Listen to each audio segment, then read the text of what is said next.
तो आज का टॉपिक है कंस्ट्रेंट ऑप्टिमाइजेशन। इससे पहले हमने पढ़ा था अनकंस्ट्रेंट ऑप्टिमाइजेशन। अनकंस्ट्रेंट ऑप्टिमाइजेशन हमारे पास जो है वो ऑप्टिमाइजेशन होती है जिस पर कोई कंस्ट्रेंट कोई रिस्ट्रिक्शन नहीं होता।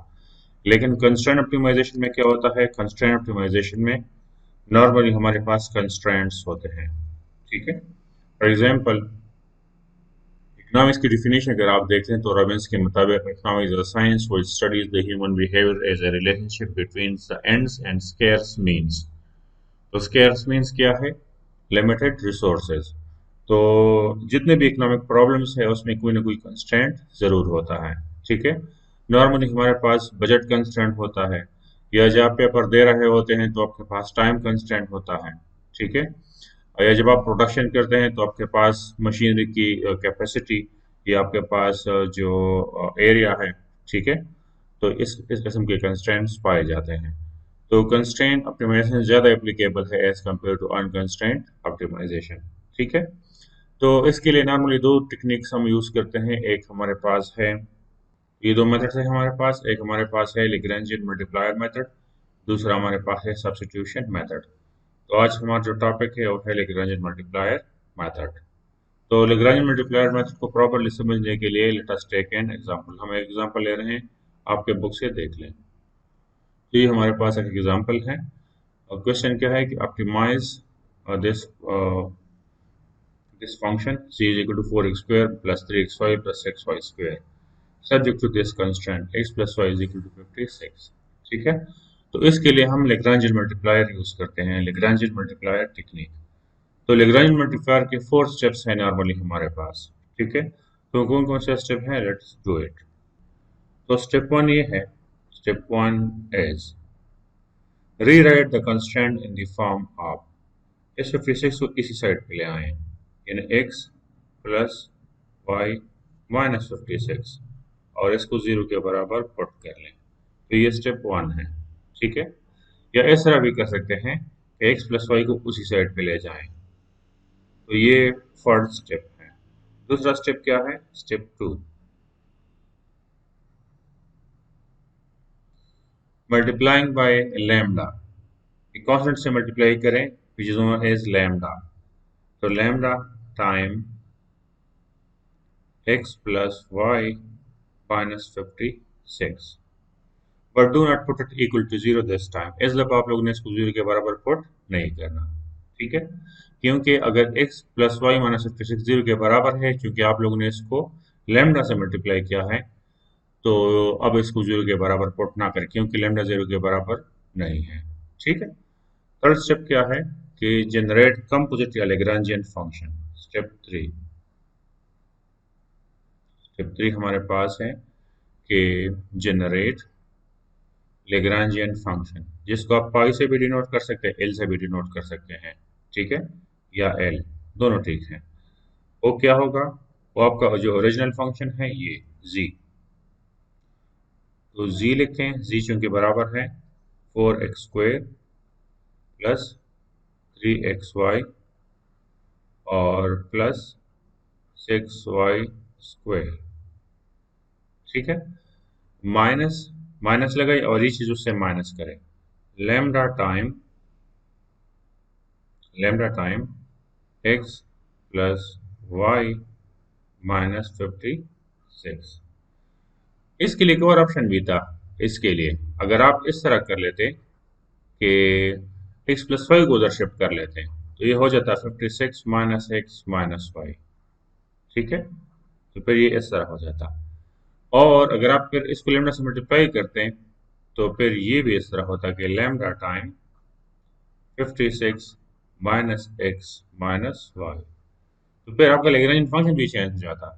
फिर आपका लैग्रेंजियन फंक्शन इस तरह हो जाता कि पाई या L is equal to 4x square plus 3xy plus 6y square.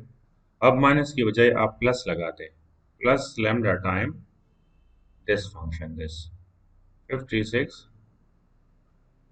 Minus x minus y. तो ये भी ठीक है और ये प्रोसेस भी ठीक है। अगर आप लोगों ने ये स्टेप की है तो उसके लिए ये लेग्रांजियन फंक्शन है। अगर आप लोगों ने ये स्टेप की है तो इसके लिए लैग्रेंज फंक्शन आपका ये है, क्योंकि स्टार्ट में हमने ये कर लिया था, तो we are taking this one. ठीक है, हम ये नहीं ले रहे हैं, दिस वन नहीं ले रहे हैं, इसकी जगह हम ये ले रहे हैं जो इनिशियली हमने किया था। तो हमारा लैग्रेंजियन फंक्शन क्या है?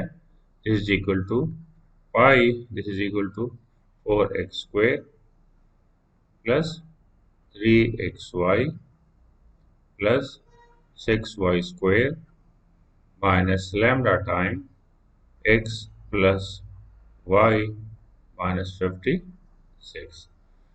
अगर लैम्डा मल्टीप्लाई कर लें अंदर, तो ये इस तरह हो जाएगा कि 4x स्क्वायर प्लस 3xy और plus 6y square minus lambda x minus lambda y और minus into minus plus 56 lambda. तो ये आप लोगों का इक्वेशन है कंपोजिट फंक्शन। तो यहाँ पे आप लोगों का थर्ड स्टेप कंप्लीट हो गया है। और फोर्थ स्टेप लास्ट स्टेप है। फोर्थ स्टेप क्या है? स्टेप 4। स्टेप 4 में हमारे पास ये है कि अप्लाई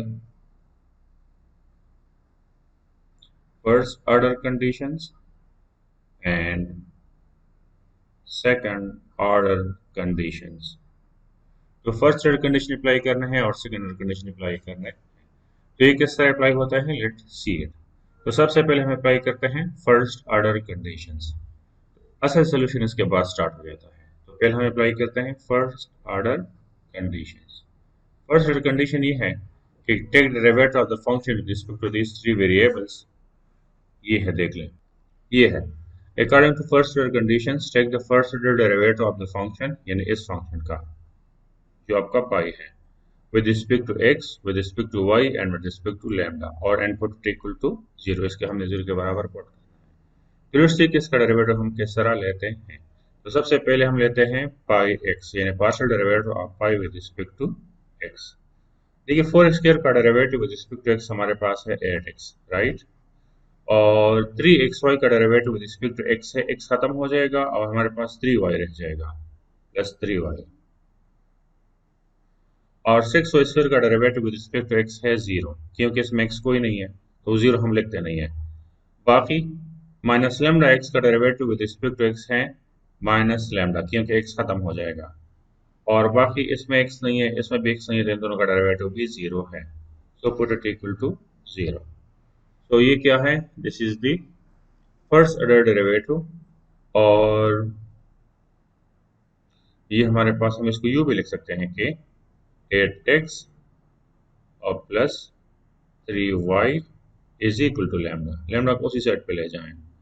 तो this is equation number first, ये आप लोगों का फर्स्ट इक्वेशन है। अब हमने क्या करना है कि इसका सेकंड फर्स्ट ऑर्डर डेरिवेटिव लेना है, लेकिन this time with respect to y हमने लेना है। तो वो हम किस तरह लेंगे? Pi y, this is equal to partial derivative with respect to y, 4x square का 0 है, partial derivative of 3xy with respect to y, तो y खत्म हो जाएगा and we will be left with 3x। तो ये हमारे पास है 3x। Partial derivative of 6y square with respect to y, power rule लगेगा तो यहाँ मल्टीप्लाई हो जाएगा, तो ये हो जाएगा plus 12y। Partial derivative with respect to y, इसका हो जाएगा 0, क्योंकि इसमें y कोई नहीं है। इसका आ जाएगा माइनस लैम्डा, तो माइनस लैम्डा, क्योंकि y खत्म हो जाएगा। और इसमें भी कोई y नहीं है तो इसका डेरिवेटिव भी 0। So we put it equal to 0 again. इसका मतलब ये हो गया कि दिस इज इक्वल टू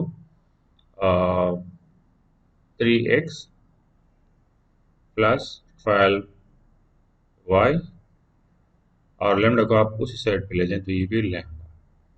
ये हमारे पास है इक्वेशन नंबर सेकंड। अब हमने क्या करना है कि हमने with respect to lambda derivative लेना है, विद रिस्पेक्ट टू लैम्डा। अगर हम with respect to lambda derivative लें तो ये हमारे पास बराबर हो जाएगा pi lambda. Pi lambda is equal to, इसमें लैम्डा नहीं है, इसमें भी लैम्डा नहीं है, इसमें भी लैम्डा नहीं है, इन सब का derivative with respect to lambda 0 है। इन तीनों के अंदर लैम्डा लैम्डा है। माइनस लैम्डा x से माइनस x आ जाएगा, लैम्डा खत्म हो जाएगा। माइनस लैम्डा वाई से सिर्फ माइनस वाई आ जाएगा क्योंकि लैम्डा खत्म हो जाएगा, और प्लस 56 लैम्डा से सिर्फ लैम्डा आ जाएगा, 56 आ जाएगा क्योंकि लैम्डा खत्म हो जाएगा।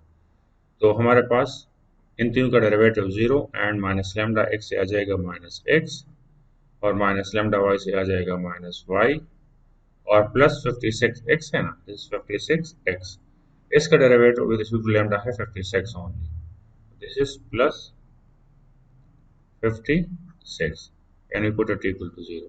अगर हम यहाँ भी x प्लस वाई को उसी साइड पर शिफ्ट कर ले तो ये दोनों पॉजिटिव हो जाएगा, x plus y is equal to 56, क्योंकि माइनस एक्स माइनस वाई उस तरफ पे चला जाए तो ये x प्लस वाई हो जाएगा, तो 56 is equal to x plus y, या x plus y is equal to 56। So this is your equation number 3। Pi lambda से हमेशा कंस्टेंट आना चाहिए, हमेशा क्या आना चाहिए, कंस्टेंट। कौन सा कंस्टेंट, ये जो आपको क्वेश्चन में गिवन है स्टार्ट में, ये x plus y is equal to 56। ठीक है, तो ये आपके पास तीन इक्वेशंस आ गए हैं, इन तीन इक्वेशन को अभी हमने सॉल्व करना है और तीनों के वैल्यू फाइंड आउट करना है। इससे we have to find critical values from these three equations. Critical values क्या है, the value of x, the value of y and the value of lambda. तो ये तीन वैल्यूज हमें फाइंड आउट करने हैं। तो ये किस तरह फाइंड आउट करेंगे, इस तरह फाइंड आउट करेंगे कि फ्रॉम इक्वेशन 1 को अगर आप देख लें तो 8x प्लस 3y ये लैम्डा के बराबर है, और 3x प्लस 12y ये भी लैम्डा के बराबर है। तो अगर इसका राइट हैंड साइड दोनों का लैम्डा है तो इसका मतलब है कि इसका लेफ्ट हैंड साइड भी इक्वल होना चाहिए। तो इसलिए फ्रॉम इक्वेशन 1 एंड इक्वेशन 2, क्यों क्यों इस तरह है, from equation 1 and equation 2 3x plus 12y is equal to 8x plus 3y, this is so because दोनों का राइट हैंड साइड लैम्डा के बराबर है। तो अगर ये भी लैम्डा के बराबर है, ये भी लैम्डा के बराबर है, तो इसका मतलब कि ये दोनों आपस में इक्वल हैं, तो इसलिए हमने आपस में इसको इक्वेट किया है। ठीक है, अच्छा इस साइड पे आपके पास है 12y, ये 12y है, इसके लिए 3y को इसी साइड पे शिफ्ट कर लेंगे, अगर हम शिफ्ट कर लेंगे तो ये माइनस 3y हो जाएगा, और उसी साइड पे आपके पास है 8x, अगर ये हम 3x को इसी साइड पे शिफ्ट कर ले तो ये माइनस 3x हो जाएगा, माइनस 3x। इसको थोड़ा सा सॉल्व करते हैं, this is equal to 12 minus 3 is equal to 9y, this is equal to 8 minus 3 is equal is how much, 9y is equal to 12y minus 3 is equal to 9y, और 8x minus 3 is equal to 5x। ठीक है, तो आपने क्या करना है कि आपने इसको या x के लिए सॉल्व करना है या फिर y के लिए सॉल्व करना है। अगर मैं इसको x के लिए सॉल्व कर दूं तो x is equal to 9/5y इसके बराबर है, ठीक है, दोनों साइड को अपने 5 पे डिवाइड कराना होगा, या 9/5 इज इक्वल टू, इससे ही आ जाएगा x is equal to 1.8y। इसका क्या करें, इसको आप लोगों ने पुट करना है इक्वेशन नंबर 3 में, इसमें पुट करना है। ठीक है, सो पुटिंग, तो ये करना है, putting the value of x is equal to 1.8y in equation 4 की वैल्यू आप लोगों ने पुट करनी है, किस चीज में, इन इक्वेशन 3 में। इक्वेशन 3 हमारे पास ऑलरेडी है कि x plus y is equal to 56 है कि x plus y is equal to 56। तो इसका मतलब ये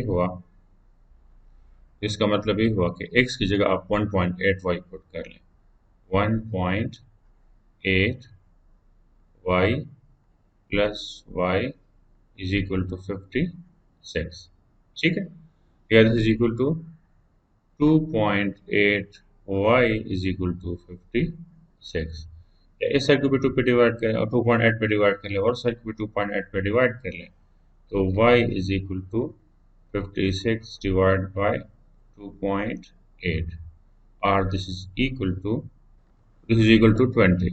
तो ये हमारे पास 20 आ रहा है, तो एक क्रिटिकल वैल्यू तो हमने फाइंड आउट की है, दिस इज इक्वल टू 20, ये एक क्रिटिकल वैल्यू है। इसको अगर आप इक्वेशन 4 में पुट कर लें, पुट इन इक्वेशन 4, तो we get the value of x।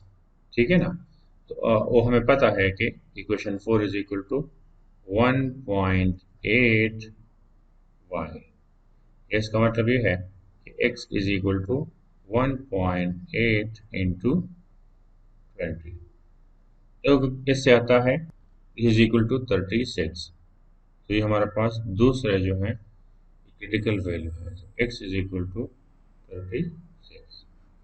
तो द सेकंड क्रिटिकल वैल्यू।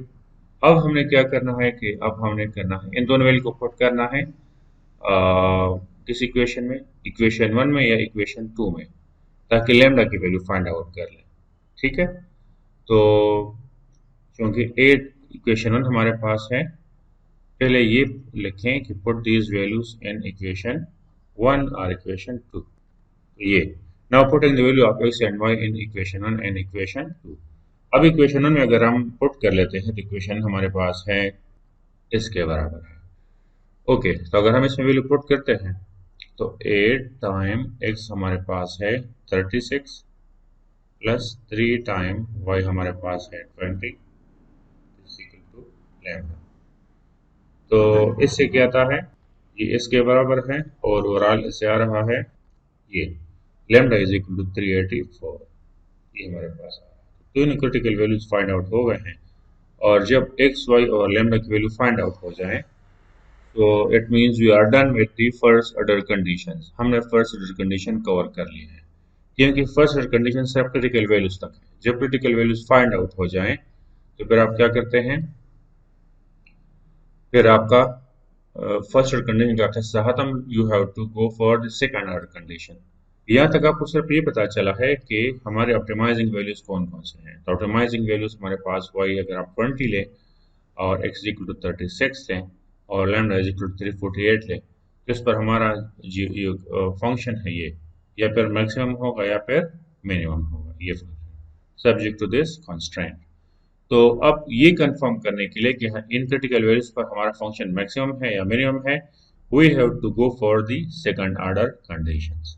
ठीक है, तो starting the second order conditions now. Second order conditions, ठीक है। द सेकंड कंडीशन में क्या है कि ये है सेकंड ऑर्डर कंडीशन हम कंफर्म करते हैं किस चीज से, बॉर्डर हेजियन डिटर्मिनेंट से। ठीक है, अच्छा बॉर्डर हेजियन मैट्रिक्स इस तरह होता है, पहले हम अगर हम डिटरमिनेंट कैलकुलेट करते हैं तो डिटरमिनेंट से पहले हमारे पास मैट्रिक्स होना चाहिए, क्योंकि डिटरमिनेंट नॉर्मली हम मैट्रिक्स का लेते हैं। तो border Hessian matrix is generated by H bar, ठीक है, and this is equal to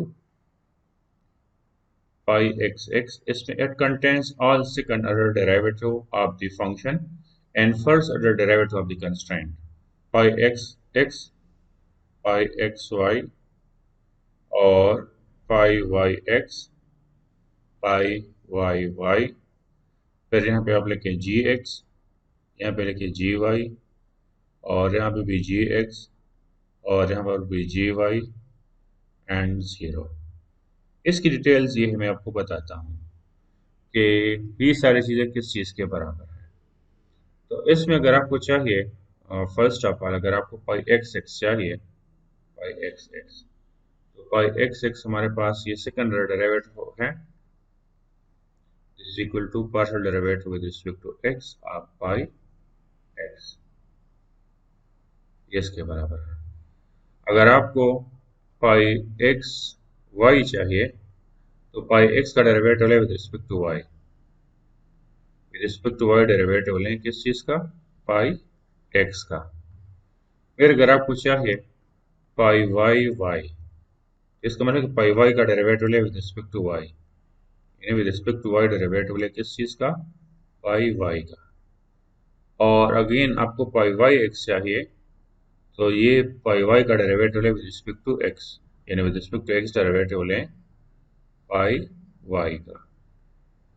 और इंटरेस्टिंगली ये दोनों हमेशा इक्वल होते हैं, pi y x and pi x y, यानी pi x y is always equal to pi y x. तो अब buy one get one free, अगर आप लोग ने ठीक तरह से कैलकुलेट किया है तो दूसरा भी उसके बराबर होता है, तो दूसरा कैलकुलेट करने की जरूरत नहीं है। और जी एक्स क्या होता है, जी एक्स हमारे पास partial derivative with respect to x of the constraint x plus y is equal to 56 इसका, ठीक है।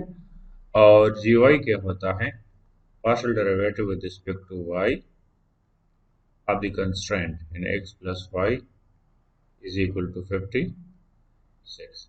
तो ये सारे डेरिवेटिव अब हमने प्रैक्टिकली कैलकुलेट करने हैं, लेकिन मेक श्योर कि आपको याद हो कि हमारा पाई एक्स क्या है और पाई वाई क्या है, इसको और जी एक्स वाई क्या है। तो इसको आई री राइट अगेन, पाई एक्स और pi y, sorry pi y, and ये तो हमें पता है कि x plus y is equal to 56। Pi x और पाई वाई हमारे पास इस चीज़ के बराबर है, देख लें इसके बराबर है। तो पाई एक्स हमारे पास उधर हमने रिपोर्ट किया है, ये हमने ऑलरेडी कैलकुलेट किया, ये इक्वेशन 1 है, वही इक्वेशन 2 है और इक्वेशन 3 है। इसका हमने ये सारे डेरिवेटिव्स लेने हैं, ठीक है। तो let's start from pi x. हम पहले पाई एक्स को कैलकुलेट करते हैं। तो पाई एक्स को किस तरह कैलकुलेट करेंगे? Pi x it is very simple. हमें अगर चाहिए पाई एक्स, मैंने बताया ना कि ये बराबर है partial derivative with respect to x. अब पाई एक्स हमारे पास है 8x plus 3y minus lambda. इससे आ जाएगा 8 ओनली, क्योंकि 8x का डेरिवेटिव है 8, बाकी इन दोनों में x नहीं है तो इन दोनों का डेरिवेटिव है 0। फिर उसके बाद हमें चाहिए pi y, this is equal to partial derivative with respect to y आप पाई वाई हमारे पास ये है 13x और प्लस 12y माइनस लैम्डा। तो इसमें देख लें, इसका इसे आ जाएगा 12। रीजन ये है कि इसमें हमारे पास y नहीं है, इसका डेरिवेटिव 0। इसमें हमारे पास y नहीं है, इसका डेरिवेटिव 0। 12 पाई का डेरिवेटिव हमारे पास है 12। फिर उसके बाद हमें चाहिए पाई एक्स वाई हमारे पास बराबर होता है partial derivative with respect to y। अब पाई एक्स हमारे पास ऑलरेडी ये है, ये 8x plus 3y, 8x plus 3y, ठीक है। ये 13 नहीं है, आई एम सॉरी, ये 3 है, क्योंकि ये देखिए ये 13 है, ये 3 है। तो अगर आप इसके with respect to y derivative लें 8x plus 3y, this is equal to, इससे आ जाएगा 3 क्यों? क्योंकि देखिए इसमें कोई y नहीं है, इसका डेरिवेटिव 0, और 3y का डेरिवेटिव हमारे पास क्या है 3, और पाई वाई एक्स का डेरिवेटिव यानी partial derivative with respect to x ले पाई वाई हमारे पास ये है 3x plus 12y minus lambda, 3x plus 12y minus lambda. तो आप इसको देख लें, इसका डेरिवेटिव भी 3 ही आएगा, क्योंकि इसमें x है, इसका 3 का डेरिवेटिव 3 है और इन दोनों का 0, तो डेफिनेटली ये दोनों सेम आ गए हैं 3, जिस तरह मैंने आप लोगों को बताया था, ठीक है। फिर उसके बाद हमें चाहिए क्या चीज़? जी एक्स हमारे पास बराबर होता है partial derivative with respect to x of this x plus y is equal to 56। X plus y is equal to 56 हम यूँ भी लिख सकते हैं कि एक्स प्लस वाई माइनस 56। तो देखें इसका डेरिवेटिव है 1, क्योंकि एक्स का डेरिवेटिव 1 है और इन दोनों का डेरिवेटिव हमारे पास है 0, तो इसे 1 आ रहा है। जी वाई ये हमारे पास partial derivative with respect to y है, और ये किस चीज़ के बराबर है? ये भी हम x प्लस वाई माइनस 56, अगर हम डेरिवेटिव लें विद रिस्पेक्ट टू y, तो इसका डेरिवेटिव 0 है, इसका डेरिवेटिव 0 है, y का derivative with respect to y हमारे पास क्या है 1 है। तो हमने सारे रिक्वायरमेंट्स पूरे किए हैं इस मैट्रिक्स के, ठीक है। एच बार क्या शो करता है? Border Hessian matrix. तो इसमें वैल्यूज पुट कर लें, अगर हम वैल्यूज पुट करते हैं तो हमारे पास एच बार मैट्रिक्स यानी बॉर्डर हेजियन मैट्रिक्स ये हो जाएगा पाई एक्स, ये हमारे पास है 8। फिर हमारे पास है pi x y which is equal to 3, pi y हमारे पास है 12। फिर है पाई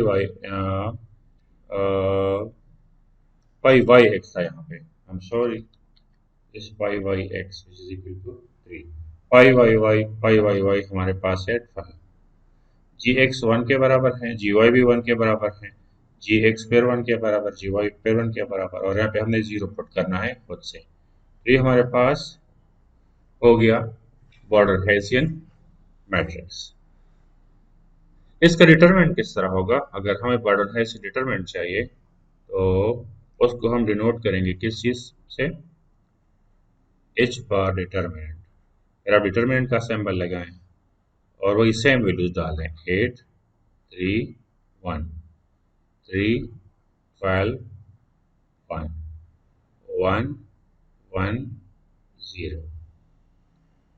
ठीक है। ये डिटरमिनेंट की एक्सपेंशन किस तरह होती है कि पहले आप ये 8 लें, 8 से आप ये कॉलम और ये रो खत्म करें तो आपके पास ये 4 वैल्यूज रह जाएंगे। फिर डिटरमिनेंट पर रिपोर्ट कर लें, 12 कौन से वैल्यू रह जाएंगे? 12 1 1 0। फिर इसकी वैल्यू की बारी है 3 की, लेकिन put it with negative sign. पहला आप प्लस लेते हैं, दूसरा आप नेगेटिव। अगर ये -3 होता तो फिर आप उसको ब्रैकेट में इनक्लोज कर लेते हैं, लेकिन ये चूंकि पॉजिटिव है तो हम डायरेक्टली -3 लिख रहे हैं। इससे ये कॉलम और ये रो खत्म हो जाएगा। You are left with 3 1 1 0 3 1 1 0। फिर प्लस वैल्यू की बारी है, प्लस, क्योंकि ऑलरेडी पॉजिटिव और खुद भी पॉजिटिव है। ये जरूरी नहीं कि ये सारे वैल्यू पॉजिटिव हो, सिर्फ पॉजिटिव नेगेटिव वैल्यूज हो सकते हैं, तो उसका ख्याल रखना होगा। अब 1 की बारी है तो 1 से 1 का कॉलम और 1 का रो खत्म हो जाएगा, आपके पास ये 4 वैल्यू रह जाएंगे, 3 12 1 1। तो ये हो जाएगा 3 12 1 और 1। ठीक है। अब देखें 8 एज इट इज, इस वैल्यू को इसके साथ मल्टीप्लाई करें तो 12 इंटू 0 12 इंटू 0 और -1 इंटू 1, फिर -3। अब देखिए 3 इंटू 0 3 इंटू इन दोनों को मल्टीप्लाई कर लें, 3 इंटू 0 और इसे माइनस लगाएं, 1 इंटू 1 1 इंटू 1। फिर +1 की बारी है। अब अगेन 3 इंटू 1 यानी 3 इंटू 1, इन दोनों को मल्टीप्लाई करना है, और -12 इंटू 1। ठीक है। तो ये हमारे पास जो है ये हो जाएगी 8 इंटू 12 इंटू 0 0 0 -1, फिर -3 3 इंटू 0 0 0 -1, फिर +1 है, 3 इंटू 1 3 3 -5। तो ओवरऑल इससे क्या आ जाएगी? ऐसे आ जाएगा 8 इंटू -1 -3 इंटू -1 और +1 इंटू -9, इस -8 और +3 और -9, तो ये हो जाएगा -17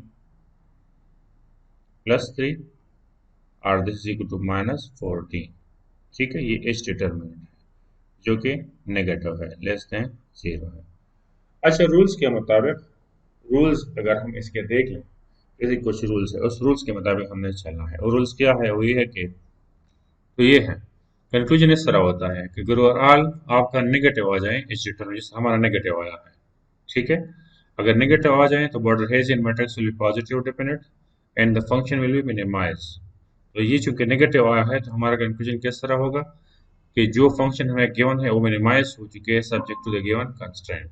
ठीक है। और अगर इसका आंसर डिटरमिनेंट पॉजिटिव आ जाए, जिस तरह हमारा -14 आया था, तो फिर हमारा बॉर्डर हेसियन जो है ये नेगेटिव डेफिनेट होगा, और हमारा ये function subject to this constraint, subject to constraint जो भी है वो मैक्सिमाइज होगा। ठीक है। तो चूंकि हमारा केस ये है कि हमारा बॉर्डर हेसियन डिटरमिनेंट जो है H bar determinant is negative, तो नेगेटिव इंटरप्रिटेशन ये है कि हमारा फंक्शन मिनिमाइज हो गया है। ठीक है। तो this is all about the constraint optimization using Lagrangian multiplier technique when there are two inputs in a two independent variable. ठीक है, तो अगर आप लोगों का कोई क्वेश्चन हो तो आप पूछ सकते हैं।